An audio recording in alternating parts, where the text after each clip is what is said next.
এই গরম পড়েছে, এই গরমে এক ফালি ঠান্ডা তরমুজ কিংবা মিষ্টি আম বা লিচু ভাবলে জিভে জল চলে আসে, তাই না? অথচ একবার ভেবে দেখেছেন যাদের ডায়াবেটিস আছে তাদের মনের অবস্থাটা? চোখের সামনে এইসব মিষ্টি ফলের আয়োজন, অথচ খেতে পারছেন না। খেলেই বুঝি রক্তের সুগার হু হু করে বেড়ে গেল। কিন্তু আপনি কি জানেন মেডিকেল সায়েন্সের লেটেস্ট রিসার্চ এই ধারণাটাকে ভুল প্রমাণিত করেছে। ভুল নিয়মে ফল খেলে যেমন ক্ষতি, ঠিক নিয়মে খেলে উল্টো, ইনসুলিন রেজিস্ট্যান্স কমে। তবে হ্যাঁ, একটি নির্দিষ্ট সংখ্যা আছে। আপনার গ্লুকোমিটারের রিডিং যদি সেই সংখ্যা পার করে, তবে আম, তরমুজ কেন, যে কোনো মিষ্টি ফল আপনার জন্য বিশেষ সমান হতে পারে। সেই ডেঞ্জার জোনটা কত জানতে হলে ভিডিওর 1 সেকেন্ডও মিস করবেন না। চলুন এবার মূল ভিডিওতে যাই। ডায়াবেটিস কি এবং কিভাবে হয়? আমাদের শরীরে রক্তের সুগার বা চিনির নিয়ন্ত্রণে মেন হেডমাস্টার হচ্ছে ইনসুলিন, আর এটা তৈরি হয় প্যানক্রিয়াস বা অগ্ন্যাশয়ের বিটা কোষে। ডায়াবেটিসে কি হয়? এই বিটা কোষ কম থাকে বা একেবারেই থাকে না, যার ফলশ্রুতিতে ইনসুলিন কম তৈরি হয় বা বন্ধ হয়ে যায়। আর কোষ বা সেলে কি হয়? এই চিনি বা গ্লুকোজ ইনসুলিনের অভাবে সেলে ঢুকতে পারে না। আরেকটা কারণ আছে, ইনসুলিন শরীরে থাকলেও তা সেলে কাজ করতে পারে না, ফলে গ্লুকোজ বা সুগার সেলে ঢুকতে পারে না, যেটাকে বলে ইনসুলিন রেজিস্ট্যান্স। এছাড়া আরও কিছু কারণ আছে। এবার গ্লাইসেমিক ইনডেক্স এবং গ্লাইসেমিক লোড সম্পর্কে জেনে নিই। আমরা সাধারণ মানুষ একটা মস্ত বড় ভুল করি। আমরা ভাবি যে ফল খেতে যত মিষ্টি তার রক্তে তত চিনি বাড়ায়। এই ভুল ধারণার চক্করে পড়ে অনেক ডায়াবেটিস রোগী পুরো গরমে একটা আমও মুখে দেন না, আর মনে মনে কষ্ট পান। বিজ্ঞান বলছে ফলের মিষ্টির সাথে সুগার বাড়ার সরাসরি সম্পর্ক নেই। আসল খেলাটা খেলে দুটি সায়েন্টিফিক টার্ম, গ্লাইসেমিক ইনডেক্স এবং গ্লাইসেমিক লোড। গ্লাইসেমিক ইনডেক্স মানে হলো একটা ফল কত স্পিডে আপনার রক্তে গ্লুকোজ পাঠায়, আর গ্লাইসেমিক লোড মানে হলো সেই ফলের এক সার্ভিংয়ে আসলে কত নেট কার্বোহাইড্রেট আছে। পুষ্টিবিজ্ঞানীরা বলছেন কোনো ফলের জিআই একটু বেশি হলেও তার গ্লাইসেমিক লোড যদি কম হয় তবে তা ডায়াবেটিসের জন্য নিরাপদ।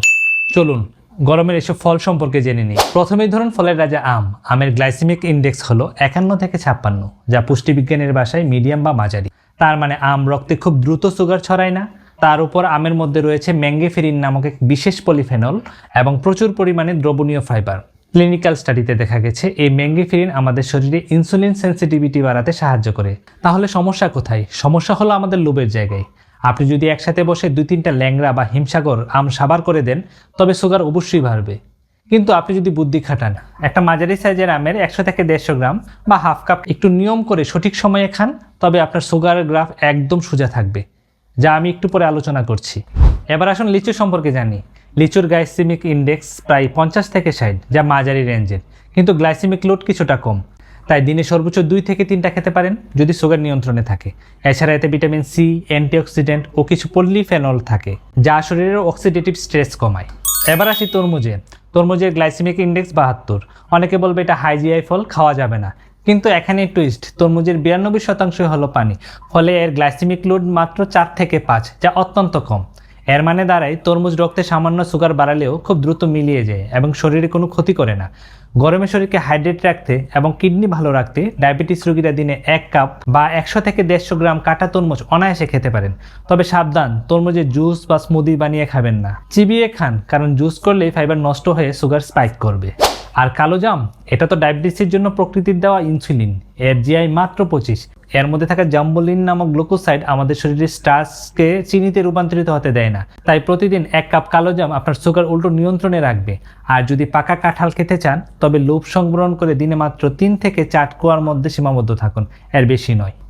এবার আসুন আমরা জানবো সুগার কত থাকলে ফল একদম নিষিদ্ধ। এতক্ষণ তো শুনলেন কোন ফল কতটুকু খাবেন, কিন্তু এখন যেটা বলবো সেটা আপনার জীবন বাঁচাতে পারে। আপনার সামনে পৃথিবীর সবচেয়ে নিরাপদ ফল কালো জাম এনে রাখা হলেও আপনি তাতে হাত দিতে পারবেন না যদি আপনার গ্লুকোমিটার রিডিং এই বিপজ্জনক সীমার উপরে থাকে। চিকিৎসা বিজ্ঞানের ভাষায় একে বলে সিভিয়ার হাইপোগ্লাইসেমিয়া বা অনিয়ন্ত্রিত উচ্চ সুগার। এবার মেমোরিতে এই দুটি রিডিং সেভ করে রাখুন। 1, খালি পেটে সকালে ঘুম থেকে উঠে নাস্তা করার আগে সুগার ম্যাপে যদি দেখেন তার 7 মিলিমোল বা তার উপরে রয়েছে। 2, সকালে বা দুপুরে বাড়ি খাবার খাওয়ার ঠিক 2 ঘন্টা পর সুগার যদি 11.1 মিলিমোল বা তার উপরে স্পর্শ করে। আপনার সুগার যদি এই রেড জোনের ভেতরে থাকে, তার মানে আপনার প্যানক্রিয়াস বা লিভার অলরেডি গ্লুকোজ সামলাতে গিয়ে ক্লান্ত এবং ব্যর্থ হচ্ছে। এই অবস্থায় ফলের মধ্যে থাকা ফ্রুক্টোজ মেটাবলাইজ হতে গিয়ে লিভারের উপর বাড়তি চাপ সৃষ্টি করবে এবং আপনার সুগারকে পুরোপুরি অনিয়ন্ত্রিত করে ফেলবে। তাই রিডিং যদি সকালে খালি পেটে 7 এবং খাওয়ার 2 ঘন্টা পর 11.1-এর উপরে থাকে, তবে আগে মিষ্টি ফল খাওয়া আপাতত বন্ধ করুন। ওষুধ, কঠোর ডায়েট এবং নিয়মিত হাঁটার মাধ্যমে ফাস্টিং সুগার 7-এর নিচে নামিয়ে আনুন, তারপর আবার ফলের স্বাদ নিন। আর যদি সিভিয়ার হাইপোগ্লাইসেমিয়া বা সুগার অনেক বেশি হাই থাকে তবে সব ফলই খাওয়া আপাতত বন্ধ রাখুন। আর এই সময়ে ডাক্তারের শরণাপন্ন তো অবশ্যই হবেন। তাহলে সামারি কি দাঁড়ালো? ডায়াবেটিস থাকলেও গরমে ফলের আনন্দ নেওয়া সম্ভব যদি আপনি এই 3টি হ্যাক মেনে চলেন। 1. কখনো খালি পেটে ফল খাবেন না। ফল খাওয়ার সময় 5-6টা কাঠবাদাম বা 1 চামচ টক দই খান। বাদামের ফ্যাট ও প্রোটিন ফলের সুগারকে রক্তে খুব ধীরগতিতে রিলিজ করে এবং ফলের রক্তের সুগার হঠাৎ লাভ দেয় না। 2. Perfect timing. আমরা ভাবি ভরা পেটে ফল খাওয়া স্বাস্থ্যের জন্য ভালো, কিন্তু এটা ভুল ধারণা। ফল খাওয়ার সবচেয়ে সেরা সময় হলো সকালে নাস্তার পরে 10টা থেকে 11টা বা বিকেলে নাস্তা হিসেবে। 3. শনাক্তকরণ। আম বা তরমুজ খাওয়ার ঠিক 2 ঘন্টা পর আপনার নিজের সুগার একবার ম্যাপে দেখুন। যদি দেখেন আপনার বডি রিয়েক্ট করছে না, সুগার কন্ট্রোল আছে, তবে আপনি নিশ্চিন্তে ওইটুকু খেতে পারেন। প্রকৃতির কোনো ফলে আমাদের শত্রু নেই, শত্রু হলো আমাদের অনিয়ম।